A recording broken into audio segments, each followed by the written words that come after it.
Smuggling की वजह से मुल्क की मईशत को नुकसान पहुँच रहा है। तफसीलात के मुताबिक वज़ीर आज़म इमरान खान की ज़ेरे सदारत इंसदाद स्मगलिंग इक़दामात से मुतल्लिक इजलास हुआ। इजलास में वज़ीर खजाना अब्दुल हफीज शेख, वज़ीर इत्तलात शिबली फराज, मुशीर तजारत अब्दुल रज़ाक दाऊद ने शिरकत की। इजलास में स्मगल शुदा तेल की फरोख्त से मुतल्लिक अमूर पर ब्रीफिंग दी गई। दौरान ब्रीफिंग बताया गया कि स्मगल शुदा तेल से मईशत को 100 से 150 अरब रुपए सालाना नुकसान हो रहा है।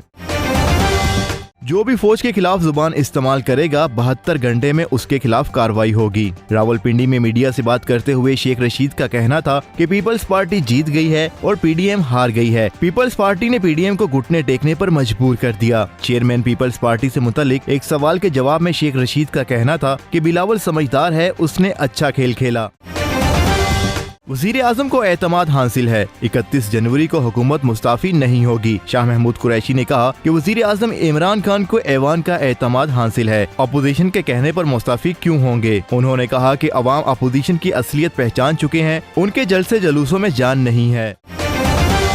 नवाज शरीफ की रिहाइशगाह पर मुनक्किदा होने वाले पीडीएम के सदारती इजलास के बाद मीडिया से गुफ्तगू करते हुए मौलाना फजलुर रहमान का कहना था कि पीडीएम इजलास में फैसला किया गया कि तमाम जमातें ज़िमनी इंतखाबात में हिस्सा लेंगी। उनका कहना था कि सेनेट इलेक्शन में हिस्सा लेने का फैसला अभी नहीं हुआ, उसको बाद में देखेंगे। असम्बलियों से इस्तीफों का फैसला लॉन्ग मार्च के बाद होगा। राना सनाउल्लाह का कहना है कि पीडीएम की तहरीक से अवामी दबाव में इजाफा होता रहेगा। गुज़िश्ता रोज पीडीएम के इजलास में कुछ लोगों का ख्याल था कि इस्तीफे लॉन्ग मार्च से पहले देने चाहिए। इस हवाले से पीपल्स पार्टी ने हालात के मुताबिक मौक़िफ़ दिया। हम इस्तीफे देंगे और असम्बलियों को तहलील किया जाएगा। 1 फरवरी को लॉन्ग मार्च का फैसला होगा। महंगी LNG 30 अरब से ज़ायद नुकसान के बाद हुकूमत ने पॉलिसी पर नजरसानी शुरू कर दी। अहम तफसीलात सामने आने के बाद वजारत पेट्रोलियम ने अप्रैल के लिए LNG खरीदने के सिलसिले में 3 माह पहले 31 दिसंबर को ही इख्तियार दे दिया है। इससे पहले वज़ीर आज़म के मुआविन ख़ुसूसी नदीम बाबर अपनी गलती मानने से इनकार करते रहे हैं।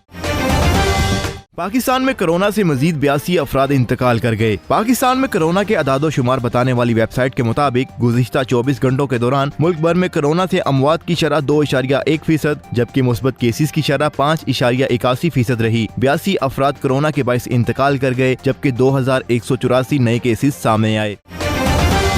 पाकिस्तान क्रिकेट टीम के कप्तान बाबर आजम को साल का सबसे काबिल कदर खिलाड़ी करार दे दिया गया, जबकि उन्होंने white ball cricketer of the year का अवार्ड भी हासिल किया। बाबर आजम ने तीनों तर्ज की क्रिकेट में शानदार कारकर्दगी का मुजाहिरा किया। पाकिस्तान क्रिकेट बोर्ड ने PCB अवार्ड 2020 का ऐलान कर दिया, जिसके मुताबिक न्यूजीलैंड के खिलाफ पहले टेस्ट मैच में पाकिस्तान की टीम की क़यादत करने वाले wicket keeper batsman Mohammad Rizwan को test cricketer of the year करार दिया गया है।